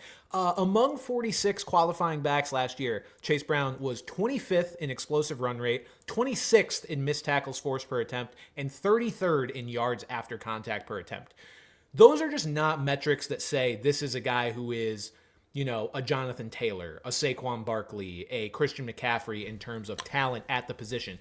It doesn't matter, though, if you have the role. I mean, we've seen that with Kyron Williams the last few years. I was about to say, could he be Kyron Williams? Yes, he could. Kyron Williams is not the most efficient guy either. For my sensibilities, I don't like investing in a guy who, let's say he got his job taken. I would look at that and be like, oh, I guess that's not that surprising. The candidates are few. Well, that was going to be my retort to that. If it was going to be anybody, it would be Taj Brooks, who is a 6th-round rookie. And it's totally fair to not give a fuck about him. I mean, that's even later draft capital than I think was spent on Chase Brown. Was Chase Brown undrafted? I don't know where Chase Brown got picked. I don't believe so. In the NFL maybe. draft. Let me see where he got picked. Chase Brown was a 5th-round pick, 163rd overall. So look, I get it. The likely outcome is that Chase Brown is the Bengals RB1. Their offensive coordinator, Dan Pitcher, is saying that he looks every bit like Austin Eckler and he can do everything he can do. He's a good pick. He's just not for me, I guess, but sure. I get it for sure. And that's, like I said, my one retort would be, I said going into the draft that it would have just broken my heart had the Bengals used a 2nd or 3rd round pick on a running back. And they didn't. And they only bring in Samaje Perine, who is quite literally only used on 3rd down. Like, he may get a few straight-up carries a game, but nothing even close to be... 2-minute drill as well, though, is the concern, because Samaje Perine has been playing that in the preseason, and those are some valuable snaps. But Chase Brown is better than Samaje Perine. I just think the fact that they could have brought in a lot more competition, it didn't, just goes to show that Chase Brown is our guy. I'll tell you what crossed my mind is them bringing in Brian Robinson. So hopefully that. I would yeet myself off a fucking cliff if they did that. All right, my boy at running back is a guy who, if you guys recall from maybe a month ago, I have completely 180'd on this guy. Quite a one. You're stealing one of my pals. I'm stealing one of your pals from last year. It is a guy that I've completely come around on for this year, and it is the Kansas City Chiefs running back Isaiah Pacheco. It came down to strictly this, that Tony Pollard, coming off the same exact injury, which was a fibula injury, a broken leg essentially in the same spot, said it took him about 9 to 10 months to feel like himself again. Isaiah Pacheco, to start this season, will be about 11 and a half months out from his injury. A fibula injury, just to make everybody understand, not all injuries are created equal in the sense that like you have to worry about recurrence or performance being affected after a certain amount of time. This is an injury that running backs come back full strength from. So unless there was something extra in that broken leg that didn't get reported, which, I mean, this has happened in the past. Like Kyle Pitts' initial knee injury was far more serious than we knew, which contributed to why he was not productive the following year. But assuming this injury is what happened at face value and it was just a broken fibula, he's going to be fine. He looks great in camp. This is going to be one of the, we think, higher scoring offenses in the league. I mean, the Chiefs have been a little bit more conservative the last few years, but I think after losing the Super Bowl, they might have a bit more fire under their ass. And it's one of the highest projected point totals according to Vegas this year. And when you have that, you want the running back for that team. And you look at the other running backs on this roster. A month or so ago, was worried about Kareem Hunt because I thought they would continue to use him in high leverage, high value situations on the goal line. I'm still not positive they won't sprinkle him in those situations. Sure. But Kareem Hunt, all the metrics on him, he was hot ass last year. He was just what they were using because they were down bad. I think as long as Pacheco is actually back to full health, which I am taking the stance that he is, he's going to be a beast. I think he's going to take this job back. It's Kareem Hunt, it's Elijah Mitchell, and it's Brashard Smith, who Brashard Smith is not factoring in very much. So Carson Steele is apparently ahead of Elijah Mitchell and Brashard Smith. Apparently, who's a literal fullback, so take that. But yeah, that was kind of what I said about Pacheco last week in our sleepers draft, is just that they used Kareem Hunt out of necessity, and because Pacheco just was not right. And they only brought Pacheco back because they were the Chiefs and they were contending for a Super Bowl and they wanted their star running back out there. He's healthy. Hunt was bad. They're not going to need him as much. Yeah, maybe he's steal a touchdown here and there. Yeah, are they going to do some bullshit at the goal line where a defensive tackle catches a touchdown? Probably. But I think with that offense, it would just, like I said, I think he would be a guy at the end of the year where if he's good, we will sit back and say, duh. This is the guy that was getting drafted in the second round last year. And rightfully so. And to start the year, like, you were happy about that. If this is that same guy and everything indicates he should be, and you're getting a 4-round discount on him, absolutely smash. He's my guy for sure. Okay, so you stole one of my pals. I'm going to steal one of yours. It's not Puka. ADP is a little higher this year. It's not Puka, as it might entail. It's Nico Collins. We talked about the Texans earlier. A lot of mess going on there. No Tank Dell for the whole year. No Stephon Diggs. Gone. They have Christian Kirk, and then Xavier Hutchinson, Jalen Noel, Jaden Higgins. They're all kind of going to be battling each other there. Dalton Schultz, whatever. There's a lot. CJ Stroud loves Nico Collins. He does. The usage that Nico Collins had last year before his injury was unreal. And obviously, Stroud had a down year last year compared to his rookie year, but he's still a very good quarterback. He may not be this great fantasy quarterback that we want to draft, but he's still a good real-life NFL quarterback. And if Nick Caley can kind of turn around this offense more, well, they weren't terrible last year, but if Nick Caley can kind of get this offense going to live up to the potential that they have, Nico Collins, man, I would take him very high. I would. Where's he going here? Is he a first-round pick? I don't think so. I would take him there. Borderline. 13th overall. So just about. Yeah, I think that's very well deserved. I think we're looking at the clear-cut number one target with a solid, good quarterback in what is going to be an improving offense. Again, I think it's just the perfect mix here. I was going to clown you for picking a guy whose ADP is so high, but then I was like, you know what? This is a guy. But that's the thing is, plant the flag and say he's going to live up to it because he's not the obvious guy. It's not like I'm saying Saquon Barkley's my guy this year. Like, no fucking shit he is. Like, I think this is a guy who is going to really establish, potentially finish the year as a top 5 wide receiver.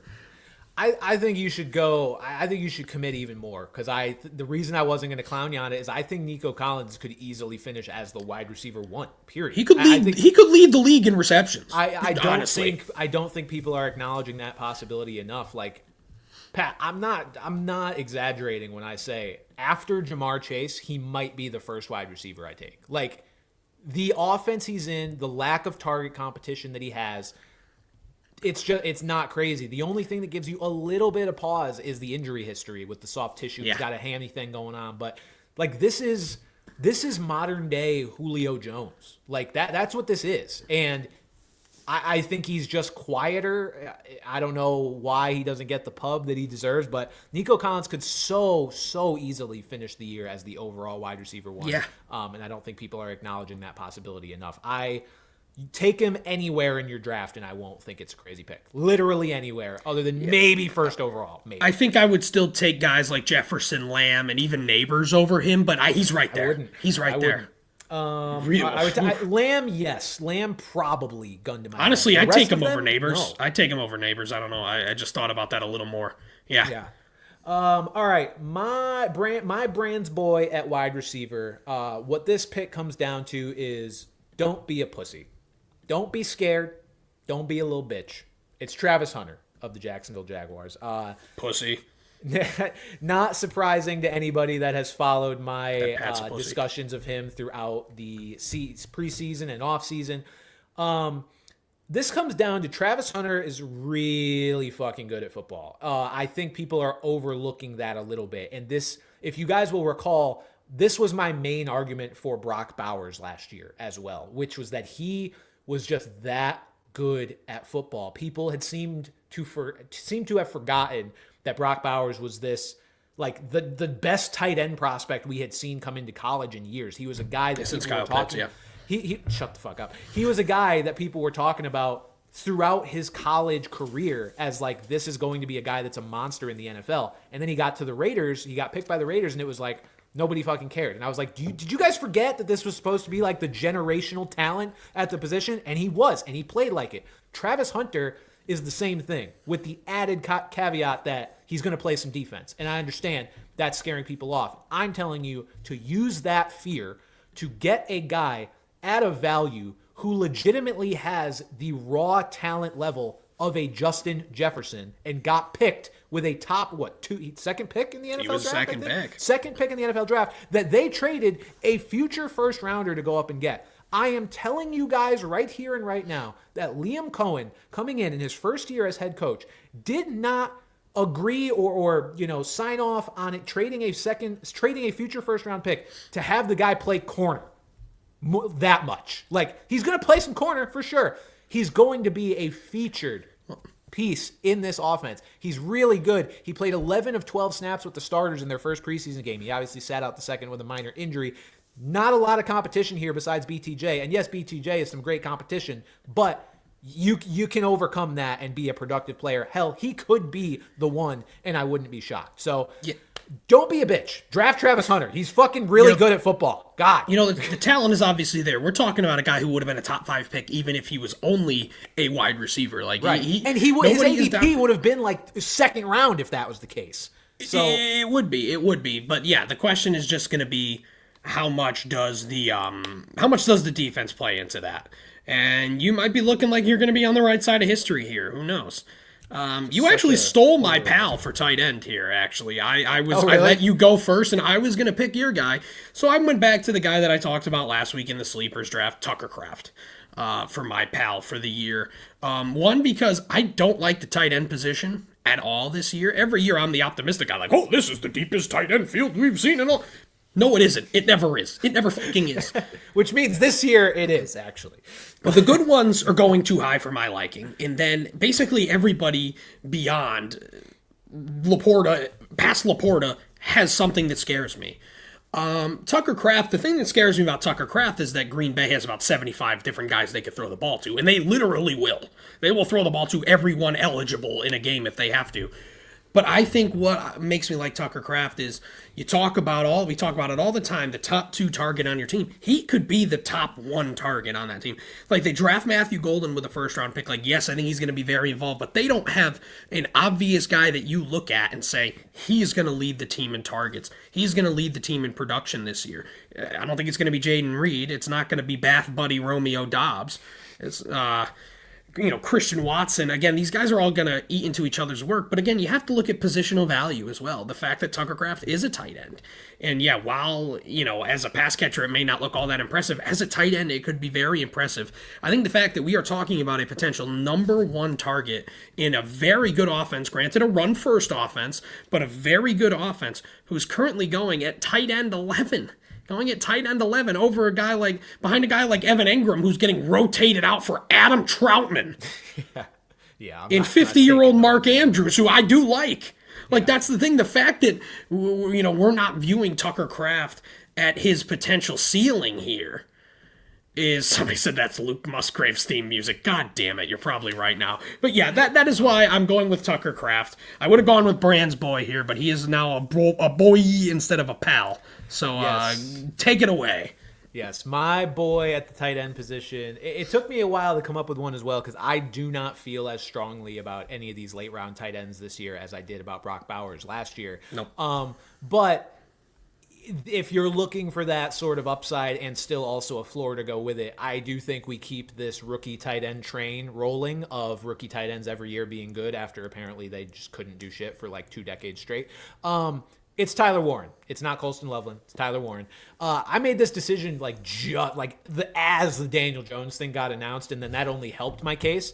So look, I don't feel as good about it as I did Bowers, but I still feel good about it. There is draft capital. Obviously, the Colts invested a very, very high pick in this guy. They are tired of the rotation that they've had at tight end of Mo Alley Cox and Drew Ogletree. Kylan Granson. Kylan Granson. Whatever disgusting bullshit they've been throwing out there at tight end.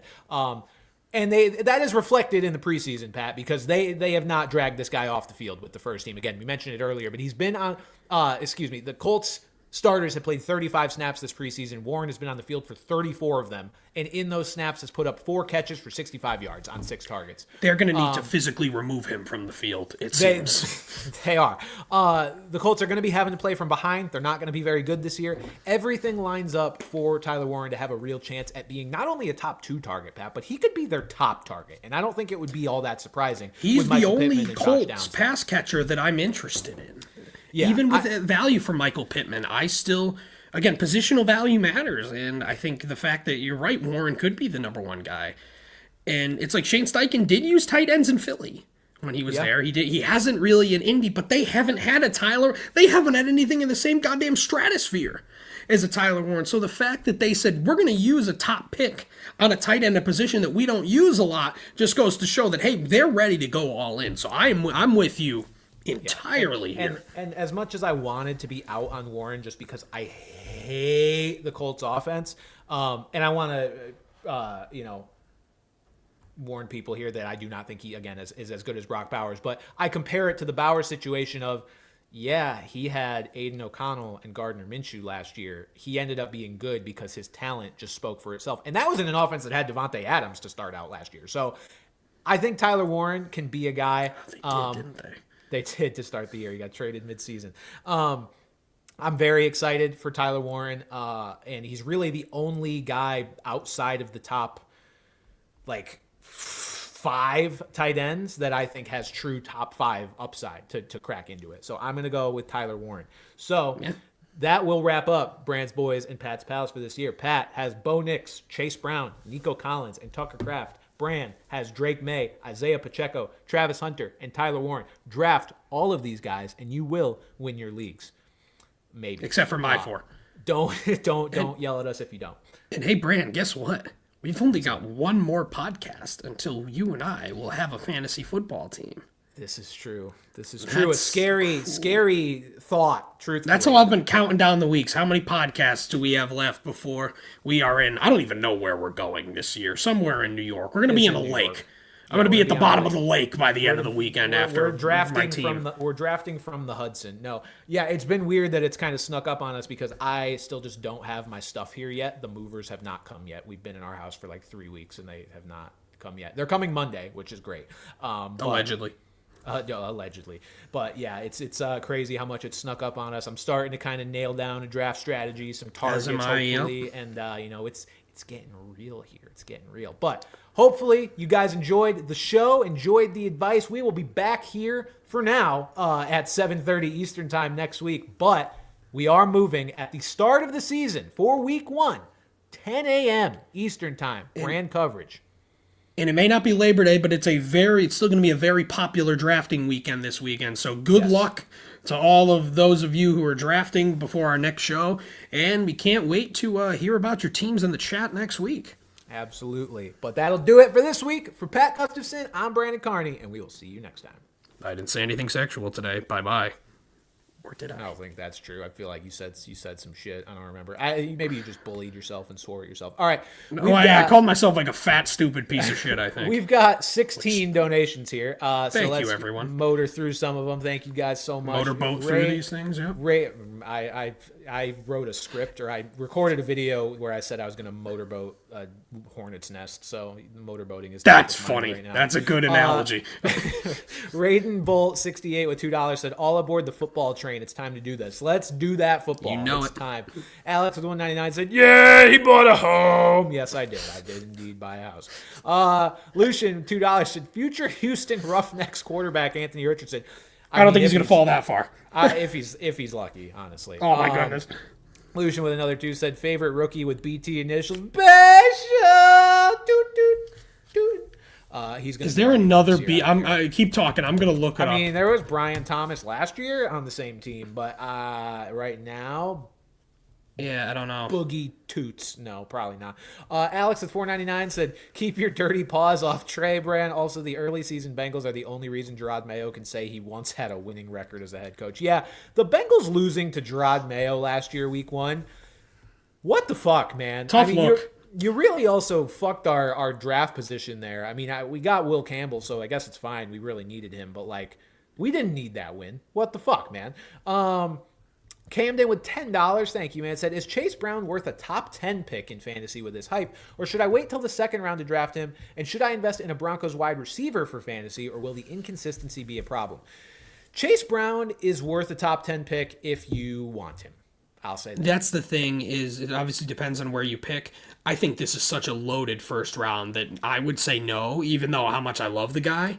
But early second, if you're picking, say, at 10th, I think picking him at, 15th or whatever, on the way back is very justified, And Broncos receiver, I'm a personal, pretty big Courtland Sutton fan here. Beyond that, it gets a little murky. But I think Sutton is kind of the only guy that we really know for sure is going to have a steady role in this offense. And a guy like Marvin Mims is not a bad dart throw to take, because he had a good year at the end of the year last year, and he's been very involved in the preseason. He seems to be a starter.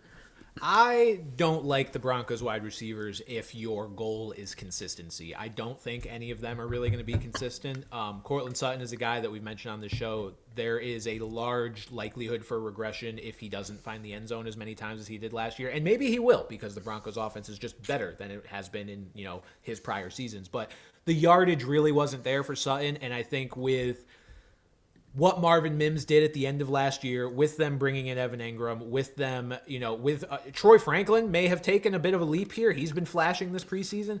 I am not very interested in relying on any Broncos receivers this year. I don't think consistency is what you're going to be getting out of any of them, but maybe that's just me.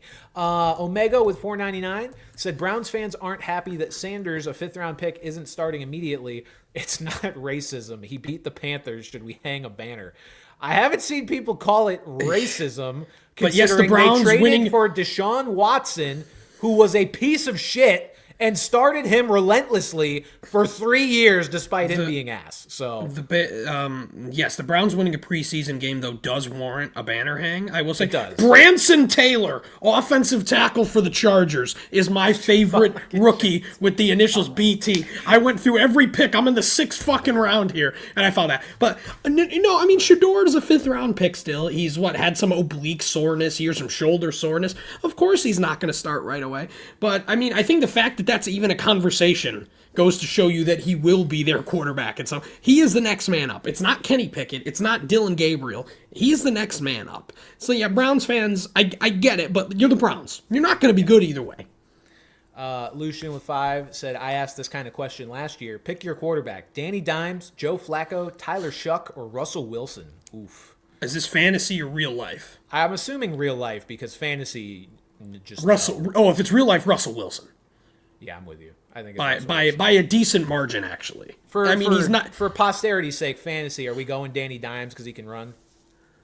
I would probably go Danny Dimes. Yeah, I just think it's that awful, the Saints. No matter what. I just think that the Saints are too ass to even have a fun Tyler Shuck answer here. Yeah, Tyler Shuck. I don't know. I don't know if we've said his name on the podcast since the draft. William with Canadian $10. Ready to be grossed out. My Yahoo Fantasy starting Lamar Jackson, Justin Jefferson, Cooper Kupp, Josh Jacobs, Isaiah Pacheco, Jonnu Smith, DK Metcalf, Cam Little, and Washington defense. I don't mind that other than why are you starting Cooper Kupp? The rest of it's fine. No issue with the rest of it. Saint Wumples, love the name, with $5 said, praying that the rookie running backs break out. I drafted Genty, Hampton, Harvey, and Bill. Jeez. I mean, look, I don't hate it. I think I've said before, I think this could be the year of the rookie running backs, much in the same way that last year was the year of the running backs that switched teams. So I am totally okay with it. It's definitely a big balls sort of strategy to draft so many guys that haven't played an NFL snap. Sure. I respect the shit out of it. But notice we didn't mention the Chargers backfield here because Amarion Hampton's just the guy. Mm-hmm. He's the guy. So the thing is, taking someone like him and Genty, being, sure things, quote unquote, there's nothing wrong with that. So what? They've never played in the NFL. They're in great situations or have an otherworldly talent like Genty. Lucian with another 2 said Jets are one of my playoff sleepers. Shut the fuck up. Alex with 199 said that's American Idol winner Caleb Johnson to you. Did a Caleb Johnson win American Idol? I believe so. But that was probably a long time ago now. That was probably like season, I don't know. I stopped watching when Lead to Wise won. Whenever that was. God. Let's see. Yeah, American Idol's really fallen off. A 13th season of American Idol. Congrats, Caleb. Fantastic. They have a controversy section on their Wikipedia. There's a main article for it. All right, I'm bookmarking this and reading it later. Have fun. Lucia with another 5 said, what's an extremely unlikely event that you think is more likely to happen than the Kyle Pitts breakout? The sun exploding? I mean, it's not happening. So that's what I would say there. The sun exploding. Yeah. William with $4.99 said, if Dayball and McDermott get fired, do you think the Bills should hire Dayball as their next coach, considering Allen's familiarity and success? I've seen this. No. If Brian Daboll flames out as the Giants head coach, I don't think he's going to fail upwards into the Buffalo Bills job. Maybe they'll consider bringing him back as the offensive coordinator under a new coach, potentially. But Joe Brady, OC, and Daboll offensive, or Joe Brady head coach, Daboll OC. Unfortunately, it may be Brian Daboll's last head coaching gig, at least for a long time, if this doesn't work. I'm sorry, when this doesn't work out in New York. Fair. Carl with $10. Thank you, man. Said, I'm drafting 4th in 12-man half PPR. I assume Chase and Bijan will be the first 2 picks. Guy drafting 3rd said he'll go with Jefferson if that happens. I'm torn between Gibbs and Lamb. Thoughts? I would go Gibbs. There. I know, Pat, you probably disagree because Gibbs is not really on your radar, and you've told me you're between Saquon and Lamb, at least most recently that I've talked to you, picking at 3. Yeah. The only thing that scares me about Gibbs is that there is a new offensive coordinator. It's like, yes, I get it is a Ben Johnson disciple, but when you're picking that high and there's that kind of, as opposed to Lamb or even Saquon, who have more of a, well, Saquon lost his offensive coordinator too, but he is quite literally Saquon Barkley. So did CeeDee Lamb. It's just his head coach now. Shit. For me, it's just I just believe in the talent with Gibbs, and for me, don't get me wrong. Yeah, no, I know the downside of the Lions this year, like the downside outcome is that they're not as good. And to me, and this is a little bit of projection, but like to me, that means they would use Gibbs more because they've had this luxury the last few years of, okay, they're up 1 million points. We're going to run David Montgomery, down their throats to kind of salt the game away, just in control all the time. When you're less in control, you need to have your best players out there, and I think they will know that with Jahmyr Gibbs. So that's why I'm kind of projecting a little bit higher usage for him this year. On top of just the game script is going to favor the passing game a little bit more, which is obviously Gibbs' bread and butter. So I love Jahmyr Gibbs. If he is available at my pick at 6 in our draft path, it is an absolute auto draft. Yeah, as you should.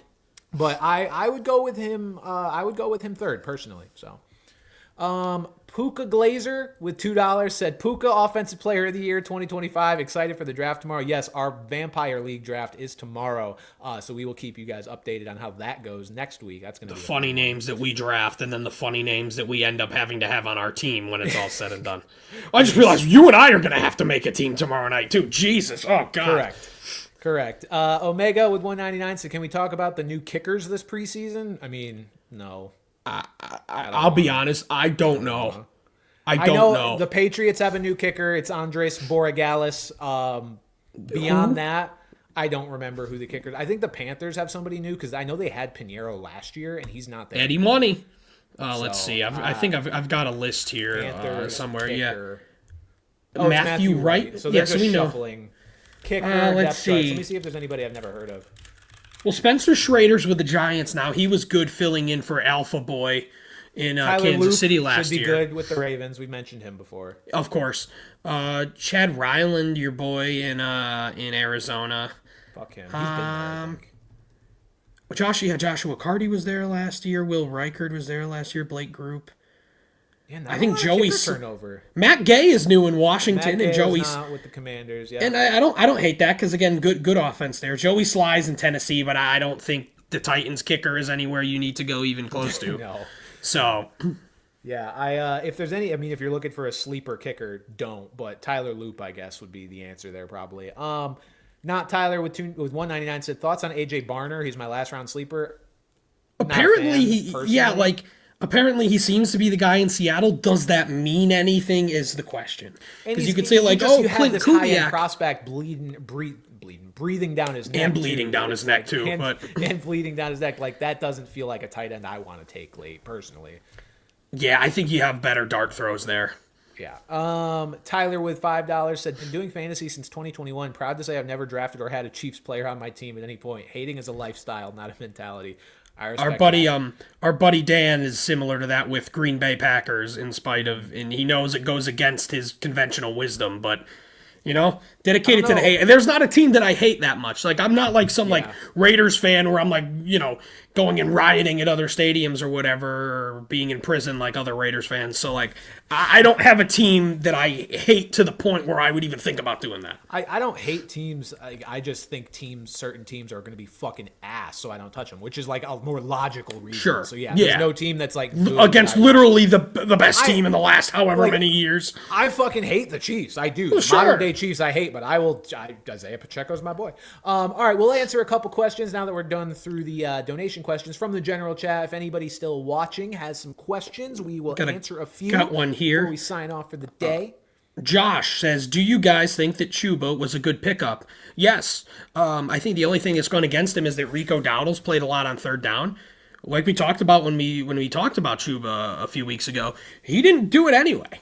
He does not play on third down anyway. So the situation's the same. If anything, Bryce Young's a year better. Dave Canales has another year under his belt as OC. That offensive line was great last year. Yeah, Chuba's I think is a really solid RB2 here. The Hunter Colt said, I was the first pick in draft. I got Chase, Kyron, Taylor, Daniels. How did I do in 12-man PPR? Good. Pretty good. I don't love Kyron, but that's pretty good. Say that's if that's a 10-man league, that's still the 20th pick. That's still solid value there. Yeah. No, I cannot complain about that. And the thing with Kyron, too, we didn't really talk about him, is that, like, it seems like Corum and Hunter are kind of battling more so each other. Like, they're both kind of out there the same amount, so, like, whoever potentially threatens Kyron's job has to beat out the other guy first, and it hasn't seemed like that's happened. So I think Kyron's safe at the very least for a while. But yeah, the touches are going to go down though. Yeah. What is your outlook for the Panthers this year? I like the direction I was going to say I just kind of gave one. Yeah. I just don't like their defense, so I'm not going to project the Panthers as a playoff team, but I think the Panthers are going to take a step forward for sure. Let's see. Is Joe Mixon worth an 8th round pick? Also, do you trust any Commanders running backs this year? I am not drafting Joe Mixon, period. Until we hear literally anything positive, no. I just don't want that headache. It's a foot injury that he's had in the past that he's missed a lot of time with. He's an older back. It's not sounding good from anywhere you look. So I'm good. I would rather let somebody else deal with that situation and, hey, benefit from it if it ends up working out, but I am not subjecting myself to that. And yes, we talked about it earlier in the show, but we like both Eckler and Ja'Cory Croskey-Merritt at their relative ADPs. I think they're both going to be very involved in a good offense. So kind of like Eckler a little bit more is more of a sneakier value option is kind of where we landed with that. What is Sigma? I don't. Are you Sigma? Is that like Ligma or is that? No, he is whoever typed that is no older than 13. So you can just leave it alone. Let's see here. Opinion on Tony Pollard. I like Tony Pollard. I do. The Tyjae Spears injury is one we have to watch because I honestly, in my head, when I saw he got hurt, I had kind of just written him off like he's going to miss a fuck ton of time. He might be ready for week 1. We don't know yet. But either way, he has not shown any sort of ability to stay healthy. Tony Pollard, if he's going to be the only guy in that backfield, I like the idea, and I believe in the idea that the Titans are going to take a step forward this year. Their O-line is not bad. They have one of the best O-line coaches in the league, and getting the starting running back on an offense that you think might score a few more points than people think they will, yeah, I mean, Tony Pollard's a pretty late good pick, in my opinion. Look at it last year. Tony Pollard was still a very startable player on the worst team in football. So, yeah, if the fact that I don't think they're going to be good, but they're going to be better. So, yeah, and even with Spears, we did not see Spears eat into that competition the way we thought he was going to last year until the very end of the year. So, who's to say it just doesn't happen again? Yeah. All right, let's do 2 more here. We'll do this one first. Any chance of hockey content? Also, do you guys have a favorite NHL team? No. I like hockey. I like watching playoff hockey. I do not have the capacity to adopt hockey as another sport. I have too many sports already. But I was going to say, I think I've had, out of all the sports that I've liked, I think I've only adopted one new one in the last 15 years, and it's Formula One. Like all the other sports that I've liked just forever. I don't know how to pick.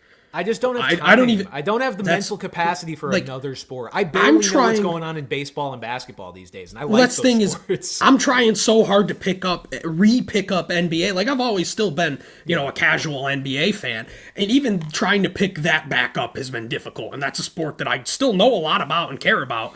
Hockey, my favorite team is the Nashville Predators is a bit because I went to a convention in college that Brandon was actually also at.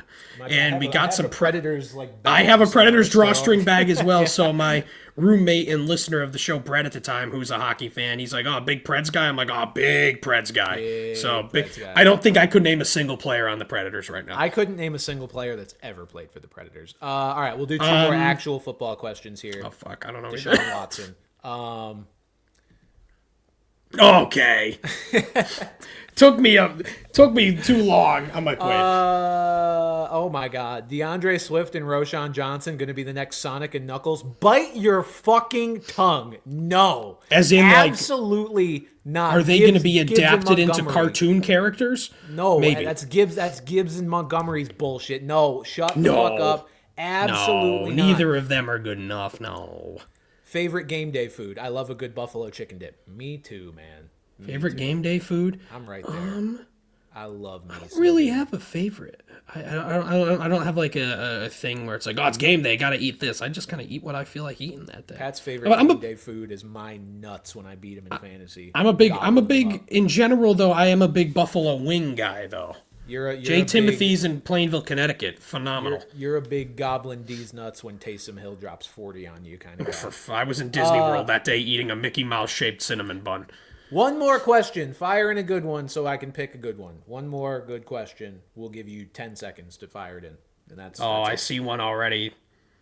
Malik Neighbors or Amon Ra. Neighbors. Next question. Neighbors, yeah.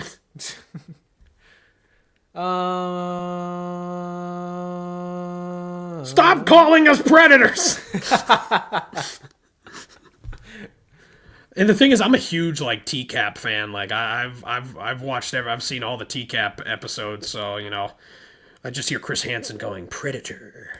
Cannolis or ice cream? Cannolis. All right, that'll do it for this episode. I'll go ice cream. I'm actually gonna go have some. I'm gonna go have some ice cream. I love that. That'll do it for this episode of Brand Coverage, guys. Thank you for tuning in again. We will still be here at 7:30 Eastern next week, but for the start of the season, 10 a.m. 10 a.m. for the start of the season. But one more show at 7:30 Eastern. Thank you guys for tuning in once again. For Pat Gustafson, I'm Brandon Carney. Adios.